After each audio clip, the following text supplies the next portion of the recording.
नमस्कार दोस्तों, मेरा नाम आदेश कुमार है और मैं इस चैनल पर आया हूं। तो इस चैनल का नाम है story with Sandeep Raj. Because of मेरे घर का नाम जो है, मेरा घर का नाम पेट नेम जिसको कह सकते हैं वो संदीप है और मैं स्टोरीज की लाइन में पहली बार आ रहा हूं, आप लोगों से पहली बार रूबरू हो रहा हूं और ये मेरा पहला स्टोरी वीडियो भी है। सो दैट आपसे पता नहीं मुझे प्यार मिलेगा या नहीं मिलेगा, लेकिन मेरा काम है कि मैं आपको कुछ ऐसी स्टोरी सुनाऊं जो देखने में तो काल्पनिक लगे परंतु वो सच हो।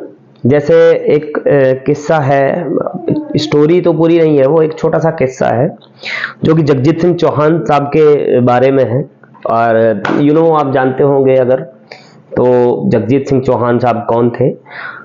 मैं आपको बता देता हूं। जगजीत सिंह चौहान साहब जो थे, खालिस्तान के स्वघोषित संस्थापक। स्वघोषित से मतलब है कि उन्होंने अपने आप को खुद खालिस्तान का संस्थापक घोषित कर दिया था और उनको अपने आप को उन्होंने राष्ट्रपति भी बताया था। इसका उन्होंने अपने इस राष्ट्रपति पद पे रहते हुए अपनी मुद्रा छपवाई थी और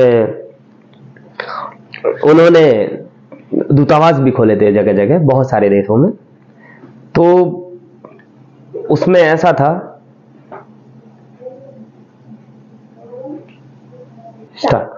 तो मैं बता रहा था जैसा कि उन्होंने अपने आप को राष्ट्रपति भी घोषित कर लिया था, संस्थापक घोषित कर लिया था और साथ ही साथ उन्होंने दूतावास भी खोलने शुरू कर दिए थे।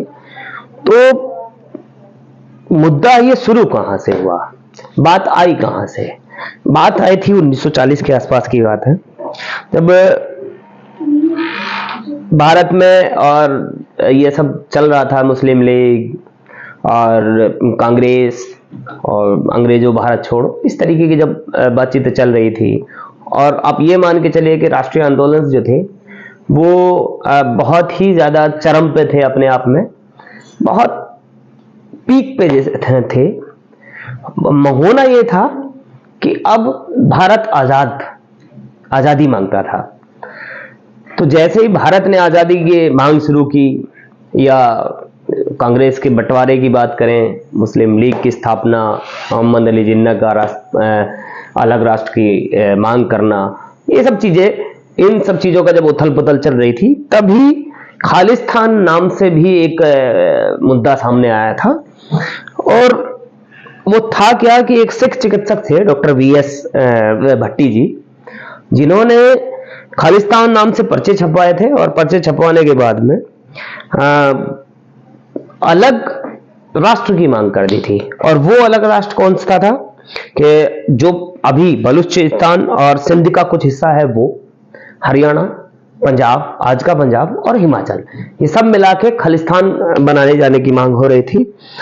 और उसको बेसिकली बात ये भी है कि उसको समर्थन भी मिल रहे थे। और समर्थन कैसे मिल रहे थे? जैसे आप ये मान के चलिए कि कनाडा और अमेरिका से भी समर्थन मिल रहे थे। उनके बाद गुरदीप सिंह जी ने गदर पार्टी की स्थापना भी कर दी थी। हालांकि शिरोमणि गुरुद्वारा प्रबंधक कमेटी के जो मुखिया थे, मास्टर तारा सिंह जी, उन्होंने इसको सहमति नहीं दी थी, मतलब उनकी सहमति नहीं हुई थी। परंतु गुरदीप सिंह जी ने गुरदीप सिंह जी ने जो है गदर पार्टी की स्थापना करके और उसको विदेशों से, मतलब गदर पार्टी से उसको समर्थन मिलना शुरू हो गया था। खालिस्तान चर्चा में आ गया था। अब ये था कि भारत में पहले से भी ये चल रहा था कि देश को लेकर के, भाषा को लेकर के, धर्म को लेकर के, इन सब चीजों पे, मुद्दों पे बंटवारे चल भी रहे थे। उत्तर, दक्षिण, पूर्व, पश्चिम सब जगह चल रहा था ये सब चीजें। तो ऐसे में खालिस्तान की चर्चा होना कोई बड़ी बात नहीं थी। जब उसकी बात चल ही रही थी, फिर दूसरी बात ये भी हुई कि अब पाकिस्तान तो बटी रहा था, या पाकिस्तान तो जा ही रहा था हमारे यहाँ से, लेकिन बीच में एक ऐसा और हुआ मामला, ये जगजीत सिंह चौहान जी जो हैं, जिनके बारे में मैं बता रहा था कि उन्होंने अपने आप को संस्थापक और राष्ट्रपति घोषित किया था, वो 1969 में चुनाव हारने के बाद जो है वो चले गए लंदन, और वो लंदन चले गए, वहां से आंदोलन शुरू किया जिसका वो पूरा उद्देश्य खालिस्तान से संबंधित था।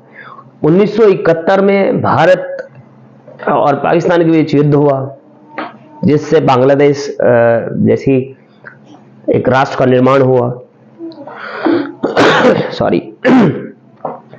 उसके बाद जगजीत सिंह चौहान एक दिन नानका साहब गए, वहां वो याया खान से मिले, मतलब ये संभवतः संभावनाएं हैं कि वो याया खान से मिले थे, और याया खान और सैम मानेक साहब दोनों एक साथ ब्रिटिश आर्मी में नौकरी कर चुके थे, एक साथ रह चुके थे। दोनों की आकांक्षाएं अलग अलग थी। एक किस्से में याया खान ने उनसे पूछा भी था, सैम मानेक साहब से, कि तुम हिंदुस्तानी हो या मतलब पाकिस्तानी, क्योंकि उनका जो फैमिली सिस्टम था वो लाहौर शिफ्ट होने का था, बट वो अचानक से अमृतसर में शिफ्ट हो गए। तो वो बोलते हैं कि अमृतसर में पैदा हुआ हूं और भारत में नौकरी कर रहा हूं, तो मैं भारतीय हूं, मैं पाकिस्तान नहीं जाऊंगा। ये तो याया खान के और उनके किस्से के अलग, ये बहुत अलग मुद्दा था। मैं दूसरी बात पे आता हूं कि वो संभवतः याया खान से मिले, और याया खान से मिलने के बाद उन्होंने मतलब ये बड़ी बात हुई कि इस तरीके का सिस्टम उन्होंने बना दिया जगजीत सिंह चौहान साहब ने, कि दूतावास खोलने शुरू कर दिए, संस्थापक घोषित कर दिया, राष्ट्रपति बन गए, और ये काल्पनिक देश था जो कहीं कुछ था नहीं। जगजीत सिंह साहब का मानना था कि वो वही बलूचिस्तान और सिंध के कुछ हिस्से को ले लेंगे, हरियाणा, पंजाब और हिमाचल को लेकर के एक नए राष्ट्र का निर्माण करेंगे, जबकि ये एक काल्पनिक और ख्याली पुलाव बनने जैसी बात थी। ऐसा बहुत बड़ा कुछ नहीं था। तो ये सब चल रहा था। खैर बहुत सारे किस्से हुए। उनका एक और मानना था, पंजाब का ये भी मानना था, कि जो पीडीएस सिस्टम है भारत का, सार्वजनिक वितरण प्रणाली है, उसका उस समय की, ये सही बात भी है, 1971 में ऐसा हो भी रहा था कि पीडीएस सिस्टम का 1/3 पार्ट, 1/3 पार्ट जो है वो आ रहा था वास्तव में पंजाब से आ रहा था। पंजाब उपजाऊ भूमि है, रावी ब्यास सतलज का एरिया है, बड़ा वो है। दूसरा, उनका मानना था कि सिख और हिंदू अलग अलग हैं, और इसीलिए वो कहते थे कि जो हम लोग जो हैं हिंदुओं के अन्नदाता हैं, हम लोग हिंदुओं को पाल रहे हैं, हमारे हिस्से का जो अनाज है वो हिंदू खा जा रहे हैं, हिंदू ले जा रहे हैं। और दूसरा, जैसा कि मैं तीनों नदियों की बात कर रहा हूं, सतलज, रावी और ब्यास, तीनों नदियों का पानी जो है वो निकलता था हरियाणा को लेकर के। अब हरियाणा की तरफ जाता था, तो उसमें भी ये था कि भाई मैं हिंदू जो है हमारे हिस्से का पानी भी यूज कर रहे हैं। तो ये सब चीजें बड़ी उस पर चल रही थी। अब खालिस्तानी मुद्रा भी बनी, खालिस्तान और भी सब चीजों में सामने आया, और बहुत सारी चीजें ऐसी हुई कि इसमें यह भी था कि भारतीय हैं। अब ये नहीं था कि भारत सिखों की बात अगर करें कि सिख कौन है क्या है, जबकि सीधा सीधा है कि हमारी राष्ट्रीयता भारतीय है। सिख, जैन, बौद्ध, ये सब हिंदू धर्म का हिस्सा बने रहे हैं। ये अलग पहचान करके नहीं जी सकते, मतलब इनको इच्छा थी कि अलग रहे, बट ये भारतीय संविधान के आधार पर ये नहीं है। भारतीय संविधान ये नहीं कहता है कि सिख अलग हैं, जैन अलग हैं या बौद्ध अलग हैं, वो सब हिंदू धर्म का पार्ट है, और ये बहुत कॉमन सी बात है। अब मुद्दा ये भी था कि बहुत सारी चीजें हुई, पंजाब में आतंकवाद घोषित हुआ, पंजाब में बहुत सारी चीजें हुई, आतंकवाद का खात्मा भी हुआ। श्रीमती इंदिरा गांधी, जिसको लेकर के मतलब बहुत सारे पंजाब में डिस्प्यूट भी रहे, ये सब चीजें चल रही थी, बहुत कुछ पंजाब में घटा, जिसको कभी विस्तार से मैं आपसे बात करूंगा पंजाब के बारे में अगर बात करूंगा। और ये जो पार्ट है जिस स्टोरी को मैंने आपके सामने लाया हूं, ये एक स्टोरी है, एक छोटा सा एक हिस्सा है, एक ब्लू स्टार नाम से पुस्तक है, 80 के दशक का भारत। ये श्री प्रवीण कुमार झा की पुस्तक है। बहुत अच्छे लेखक हैं, उन्हीं की पुस्तक है, उन्हीं की सीरीज है बॉन्जुरी के नाम से, एक बहुत अच्छी सी चल रही है सीरीज उनकी। और ये लोटस सीरीज का पार्ट 2 है, एक लोटस सीरीज की पार्ट 1 भी है। तो ये बॉन्जुरी प्रोजेक्ट के नाम से उनका चल रहा है, परवीन झा का। ये उन्हीं की एक पुस्तक का एक अंश है।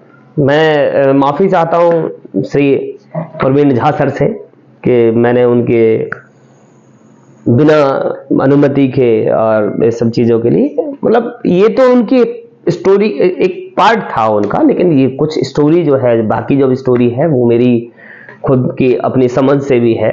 हाँ, उनके एक छोटे से पार्ट का मैंने हिस्सा लिया है। और अगर आप लोगों को ये स्टोरी पसंद आए, बहुत सारी स्टोरीज मैं लेकर आता रहूंगा, ये मेरी पहली स्टोरी है। आपका प्यार कैसा रहेगा, कैसा नहीं होगा, आपकी प्रतिक्रियाएं क्या रहेंगी, ये निर्धारित करेगा कि मैं अगली वीडियोस कब और कैसे बनाऊं। तो अगर मुझे लगा कि अच्छी वीडियो है और मतलब आप लोगों का प्यार मिला, तो मैं और बहुत सारी चीजें, बहुत कुछ चीजें आपके सामने लेकर आऊंगा। ये जरूरी नहीं है कि केवल स्टोरी इसी तरीके की हो, ऐतिहासिक स्टोरी, कोई भी स्टोरीज हो सकती है। अगर आपको पसंद आए तो प्लीज मुझे प्यार दीजिएगा, मुझे कमेंट बॉक्स में लिखिएगा। धन्यवाद, नमस्कार।